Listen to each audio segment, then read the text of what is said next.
Argentine supporter ছিল সবাই খেলা শেষ হওয়ার আগে মন খারাপ করে চলে গিয়েছে। শুধু জাপান কেন, সামনে আর্জেন্টিনা, জার্মানি যারাই আসবে তাদেরকেই পরাজয়। কয়দিন পরে শেখ হাসিনার মতো আর্জেন্টিনার ফ্যানরাও পালানোর জায়গা পাবে না।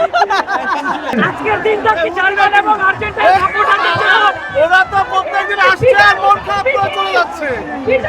শেষ পর্যন্ত ব্রাজিল কি হেক্সা ব্রাজিল এবার এক্সটেনশন কমপ্লিট করবে।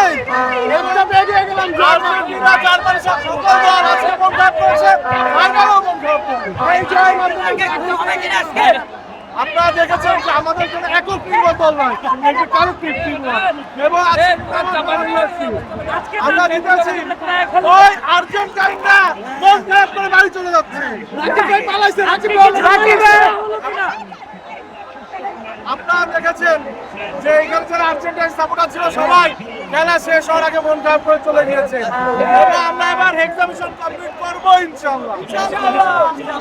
শক্তিশালী দলকে আমরা হারালাম। এবারের পরবর্তী পদক্ষেপ শুধু জাপান কেন, সামনে আর্জেন্টিনা, জার্মানি যারাই আসবে তাদেরকেই পরাজয়। আজকে আর্জেন্টিনা ফ্যানদের ঘুম হবে কিনা? আর্জেন্টাইন ফ্যানরা তো ইতিমধ্যে তারা বিদায়ের সময় কাউন্টডাউন শুরু করেছে। আমরা এবার হেক্সা জিতবই, এক্সামিশন কমপ্লিট করবই। সবাই চেয়ার থেকে নামেন, যারা চেয়ারে উঠছেন সবাই চেয়ার থেকে নামেন, সবাই চেয়ার থেকে নামেন, সবাই চেয়ার থেকে নামেন, যারা চেয়ারে উঠছেন সবাই চেয়ার থেকে নামেন, ফাইনালে কাপ প্লিজ সবাই চেয়ার থেকে নামেন।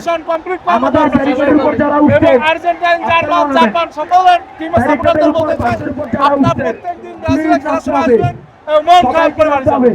কয়দিন পরে শেখ হাসিনার মতো আর্জেন্টিনার ফ্যানরাও পালানোর জায়গা পাবে না।